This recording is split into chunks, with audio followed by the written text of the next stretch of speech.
हर पल का आनंद उठा लो, आज ही से मन की एक नई शांति पालो। समय आ गया बदलने का, समय आ गया कुछ करने का, अब उठा लो आनंद प्रतिदिन के जीवन का। सोचिए, इस तरह के बेमतलबी व्यक्ति न बने जो कि हर बात पर विश्वास करता है उसका कारण जाने बिना। कई लोग सोच से डरते हैं, वे चीजों में झांकने से डरते हैं। आत्मा की भेंट के बारे में किसी ने कुछ कहा हो तो सिर्फ विश्वास न करें, बाइबल पढ़ें और जाने कि यीशु ने उसके बारे में क्या कहा। अगर आपके मित्रों को ये नहीं चाहिए तो मुझे परवाह नहीं, कम से कम आप तो जान सकते हैं।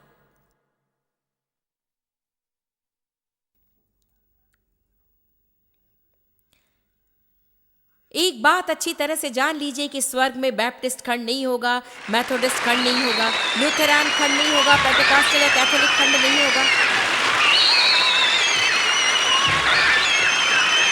हम सभी को एक साथ निभाना होगा, तो बेहतर होगा कि यहीं से अभ्यास शुरू करें। आमीन। यीशु ने कहा कि मेरी प्रार्थना है कि सभी एक हो।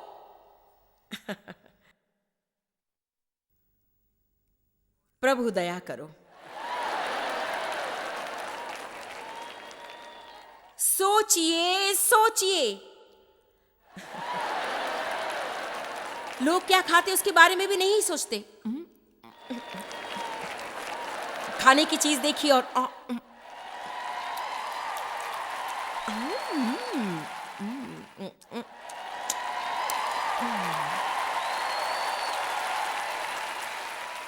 फिर तैयार होते हैं। क्या बताओ, वो लॉन्ड्री वाले, उन्होंने मेरे कपड़े सिकुड़ दिए, मैंने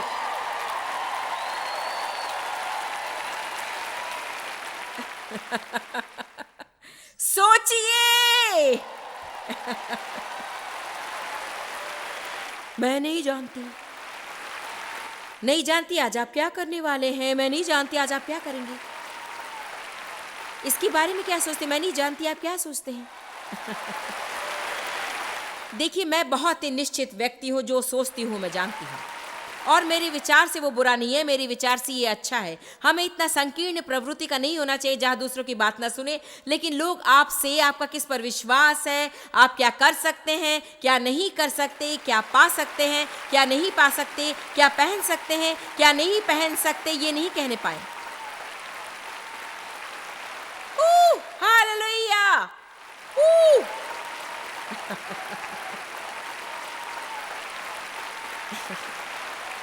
मैं खुद नहीं जानती मैंने ऐसा क्यों किया, बस लगा कि करूं, मैं दोबारा करूंगी।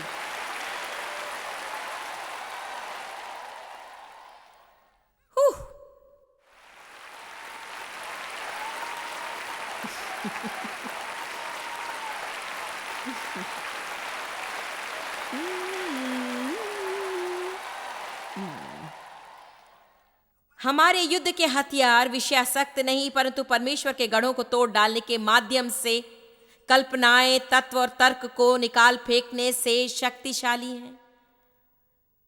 गढ़ों में सोचने की जरूरत है, गलत सोच या कोई भी सोच नहीं।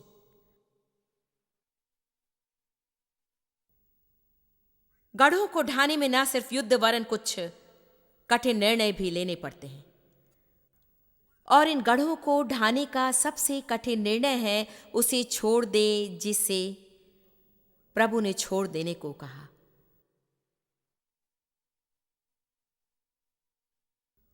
अपनी कमरबंद थोड़ी और कसकर बांध ले। आइए देखते हैं उत्पत्ति 12।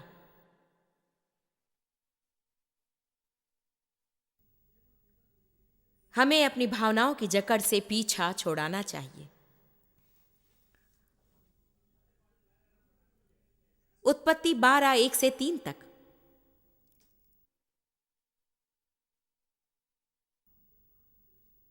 यहोवा ने अब्राम से कहा, अपने देश और अपनी जन्मभूमि और अपने पिता के घर को छोड़कर उस देश में चला जा जो मैं तुझे दिखाऊंगा। और पद 2 देखिए, और मैं तुझसे एक बड़ी जाति बनाऊंगा और तुझे आशीष दूंगा और तेरा नाम बड़ा करूंगा और तू आशीष का मूल होगा ताकि दूसरों की भलाई करे। और पद 3 देखिए, और जो तुझे आशीर्वाद दे उन्हें मैं आशीष दूंगा और जो तुझे कोसे उसे मैं श्राप दूंगा और भूमंडल के सारे कुल तेरे द्वारा आशीष पाएंगे। कितनी अद्भुत प्रतिज्ञा है जो प्रभु ने अब्राहम से की। उसने कहा मैं तुझे इतनी आशीष दूंगा जितनी कि तू कल्पना भी नहीं कर सकता। उसने कहा तुम इतने आशीषित होगे कि जो कोई तुझे आशीष देगा आशीष पाएगा, केवल इसलिए कि उन्होंने तुझे आशीष दी। हम सभी जानते हैं कि एक सौदा है जिसे प्रभु ने अब्राहम से किया था, लेकिन हम उसके अंतर्गत यीशु क्रिस्त के द्वारा आए। तो प्रभु कह रहा है देखो मैं तुझे आशीष देना चाहता हूं, अर्थात मैं तुझे आशीषित करना चाहता हूं, तेरा नाम बड़ा करना चाहता हूं, तुझे आशीष का मूल बनाना चाहता हूं। तू जब अंदर आए या तू बाहर जाए मैं तुझे आशीष देना चाहता हूं। सर से लेकर पांव तक आशीषों से भर देना चाहता हूं। मैं चाहता हूं कि तुम इतनी आशीष पाओ कि जो लोग तुमसे अच्छा बर्ताव करें उन्हें भी आशीष मिले, क्योंकि वे आपके साथ अच्छे हैं। लेकिन वो शुरू करता है ये कहने से कि छोड़ दो, अपने माँ बाप को छोड़ दो, अपने रिश्तेदारों को छोड़ दो और अपना देश छोड़ दो, अपना घर छोड़ दो। ठीक है, उसने ऐसा क्यों किया? शायद आप लोग भी नहीं जानते हो और मुझे भी हाल ही में पता चला कि अब्राहम जंगली प्रदेश से था और उसके रिश्तेदार मूर्ति पूजक थे। जहां भी उसने देखा उसने बुरा प्रभाव ही देखा। जहां भी उसने नजर डाली, यूं कहिए कि अपने बढ़ने के दौरान जहां भी मैंने देखा मैंने पाया विश्वास, श्राप, हिंसा, क्रोध, दोषारोपण, धोखा, झूठ, घृणा, कड़वाहट और ईर्ष्या, क्योंकि मैं ऐसे वातावरण में बड़ी हुई। आप अभी जिस बर्तन में हैं उससे आपको बाहर आना है। आपको नई संस्कृति को अपनाना होगा, क्योंकि जहां आप हैं वहां रहकर प्रभु जो आपके जीवन में करना चाहता है आप नहीं पा सकते। अब इसे मैं साफ साफ समझाती हूं, मैं आपके विवाह की बात नहीं कर रही हूं, क्योंकि अगर मैं ये बात नहीं कहूंगी तो आप में से कई घर जाकर कहेंगे कि मैं यहां से बाहर जा रही हूं क्योंकि जॉयस ने मुझे जाने को कहा। मेरा ये कहना है कि आपके विवाहित जीवन में अगर ऐसी संस्कृति नहीं है जहां आप बढ़ सके, तो कम से कम जब आप प्रभु से उसे बदलने की प्रार्थना कर रहे हैं एक काम कर सकते हैं। इस बात का ध्यान रहे कि आप ऐसी दूसरी संस्कृति को अपना ले जहां बढ़ोतरी का रास्ता है, ताकि आप इतनी सामर्थ्यशाली हो जाएं कि वापस उस संस्कृति में लौट सकें और परेशान न हो।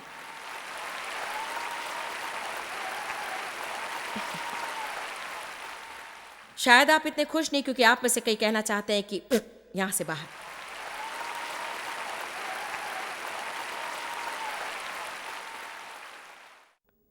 अट्ठाईस वर्ष पूर्व मैं एक बड़े डिनोमिनेशनल चर्च में थी।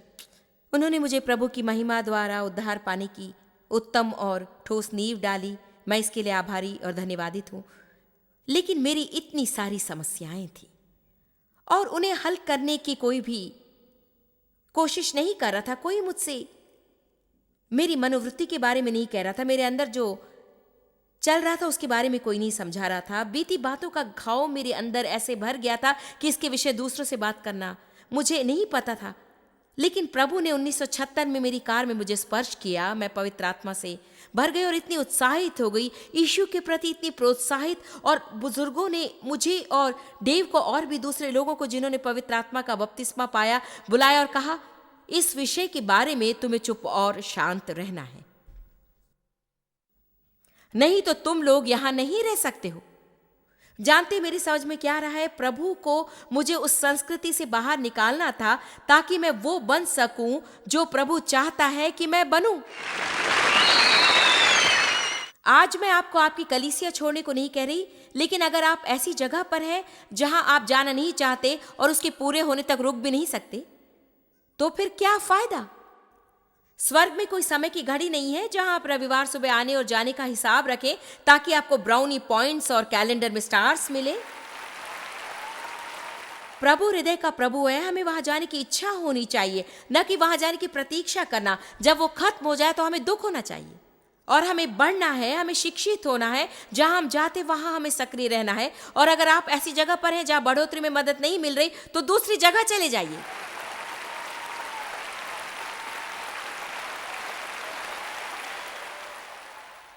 देखिए, मेरी परदादी इसी कलीसिया में गई, मेरी दादी इसी कलीसिया में गई, प्रभु की स्तुति, मेरी माँ भी इसी कलीसिया में गई और मैं भी यहीं मरना चाहूंगी। ठीक है, जानते हैं आप वास्तविकता में मरने से पहले ही मृत समान हो जाएंगे क्योंकि वहां पर मृत हैं या मृत समान लोग हैं। मैं किसी का नाम नहीं ले रही, आपको मेरी कलीसिया भी नहीं आना है। मैं डिनोमिनेशन के बारे में नहीं कह रही। क्या एक बात बताऊं, हर डिनोमिनेशन में जीवित कलीसिया और मृत कलीसियाएं हैं। मैं आज मृत और जीवित के बारे में कह रही हूं। ऐसी जगह जाए जहां आपकी चारों ओर ऐसा वातावरण हो जहां आप बढ़ सके। अगर आप चोट खाए और घायल हैं तो ऐसी जगह न जाए जहां लोग आप पर 100 नियम लागू करें जिनका अनुसरण आप नहीं कर सकते। वरन ऐसी जगह जाए जहां आप जो है उससे लोग प्रेम करें, प्रेम संपूर्णता तक।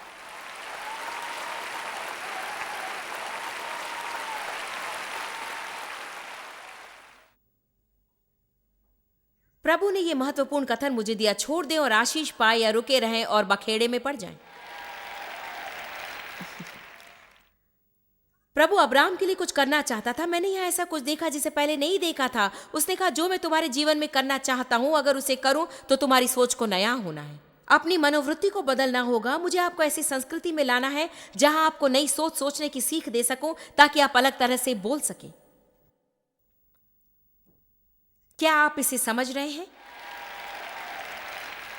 अगर आप ऐसे 12 लोगों के साथ खाने पर बैठे हैं जो सिर्फ कुड़कुड़ाते हैं और बड़बड़ाते हैं अपने काम के बारे में, वातावरण और बॉस के बारे में, तो ये मत सोचिए कि आप वहां दिन ब दिन बैठे रहें और वो आप पर हावी ना हो।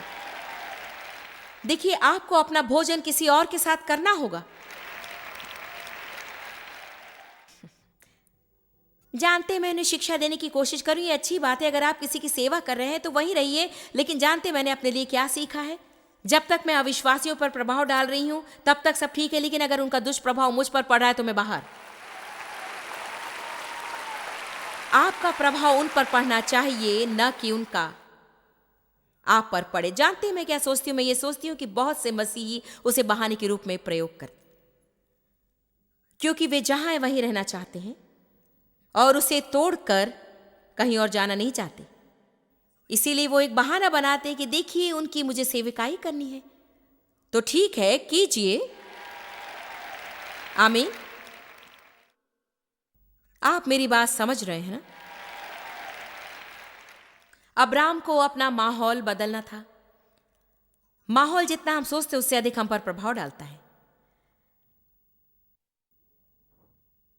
अगर आप स्वार्थी हैं और प्रभु आपको दर्शा रहा है कि आप स्वार्थी, स्वकेंद्रित हैं और बदलाव चाहते हैं, तो उनके पास न रहें जो स्वार्थी और स्वकेंद्रित हैं।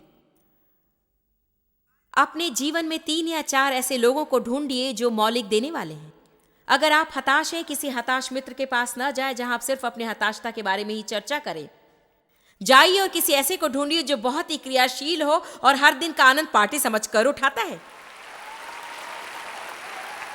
जानते ही मेरे पास ऐसे मित्र हैं क्योंकि मैं बहुत गहरी हूं, मतलब मैं इतनी गहराई तक डूब सकती हूं अगर मुझे कभी कभार बाहर नहीं निकाला गया तो मेरे पास ऐसे मित्र होने चाहिए जो कह सके कि ठीक है, चलो शॉपिंग चलते हैं। नहीं तो मैं बस कहती कि नहीं, मेरा ऐसा इरादा नहीं है, ऐसी कोई योजना मत बनाइए। तो फिर अभी अभी कुछ योजना बनाकर कहीं चलते हैं। चलिए हेल्थ सेंटर चलते हैं। मैं नहीं जाना चाहती, नहीं चाहती। क्या आप नहीं जानते कि इसलिए प्रभु ने हमें अलग अलग बनाया है? कितनी अजीब होती है दुनिया अगर हर कोई मुझसा होता या फिर आपसा होता। हमें भिन्न भिन्न लोगों की जरूरत है, एक दूसरे की हमें जरूरत है। हम हमारी मूर्खता से जंजाल में फंस सकते हैं और कभी कभी खुशहाल लोगों को भी मेरी जरूरत पड़ती है मुसीबत से उन्हें दूर हटाने में। वे सोचते हैं कि जीवन बादलों पर बहना है और हालेलुया गाना है।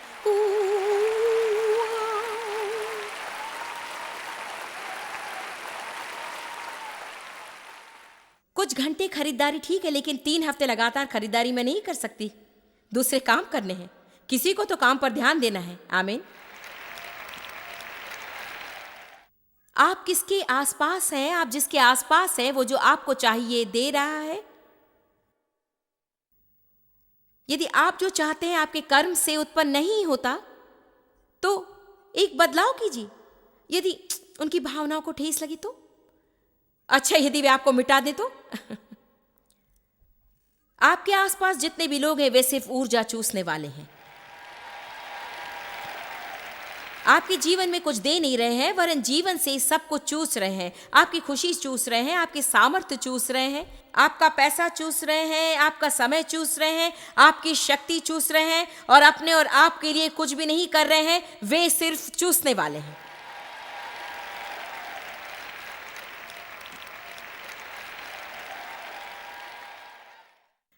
चाहे आप उनके लिए कुछ भी करें, और एक बार भी जो चाहते हैं अगर वो आप उनके लिए ना करें तो वे आप पर क्रोधित हो जाते हैं।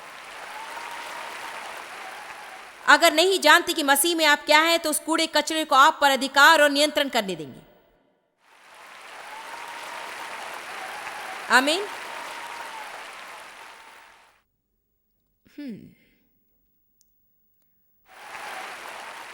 अब्राम को अपना माहौल बदलना पड़ा। आइए देखते उत्पत्ति 15:50। प्रभु फिर से अब्राम से बात करना चाहता है। वो उसे दर्शाना चाहता है कि अब्राम के जीवन में वो क्या करना चाहता है। ये रोचक है क्योंकि अब्राम तंबू में रहता था और प्रभु से तंबू में बात नहीं कर सका। प्रभु को उसे बाहर बुलाना पड़ा ताकि वो तारागणों को गिन सके। वो उन्हें तंबू के अंदर नहीं देख सकता था, उसे तंबू से बाहर आना था। प्रभु कह सकता था ना, देखो जैसे कि वहां पर तारेगण है, तंबू के ऊपरी भाग में जो छिद्र उसमें से उन्हें देख सकते हो, देखो इनको। नहीं, उसने कहा तंबू से बाहर आ जाओ, अब ऊपर आकाश की ओर देखो। आपको एक बात बताऊं, आप लोगों को प्रभु को यहां लाना था, दूसरे माहौल में लाना था ताकि वो आपसे बातें कर सके।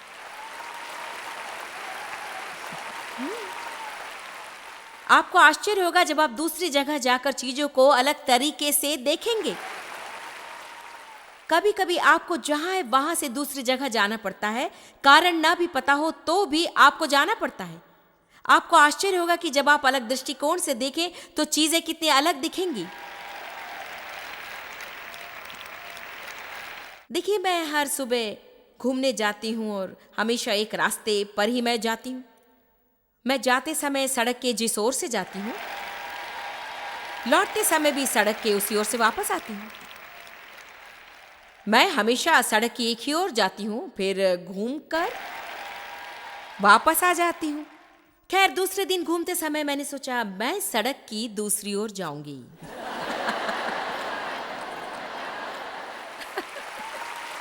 वाह! लेकिन आश्चर्य की बात यह थी, मैं उसी सड़क पर चल रही थी। मैं झूठ नहीं बोल रही हूं, प्रभु मेरा गवाह है। मैं आज उसी सड़क पर थी जहां हर रोज जाती थी, लेकिन इस ओर की बजाय उस ओर थी। और मैं सोच रही थी, बाप रे, मैंने इसे पहले नहीं देखा। वाह, ये यहां कहां से आया? ओह, तो क्या ये घर हमेशा से यहां पर था? प्रभु ने इसे एक उदाहरण के रूप में दर्शाया जो मैं यहां आपको बता रही हूं। बस एक पृथक दृष्टिकोण, एक अलग वातावरण, चीज को थोड़ा अलग तरह से देखना। इससे आप ऐसी चीजों को देखेंगे जिन्हें पहले आपने कभी नहीं देखा। और आपको एक बात बताऊं, हमें इस बात का घमंड नहीं होना चाहिए कि वहां ऐसा कुछ नहीं जो कि मुझे सीखना है, या वहां ऐसा कुछ नहीं जिसे देखना है जिसे पहले मैंने कभी नहीं देखा।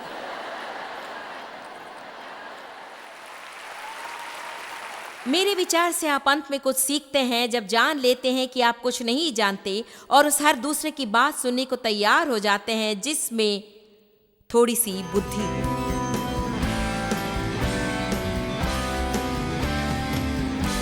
आज अपने आप से एक प्रश्न पूछिए, मुझे जीवन से जो चाहिए मेरा कर्म उसे उत्पन्न कर रहा है?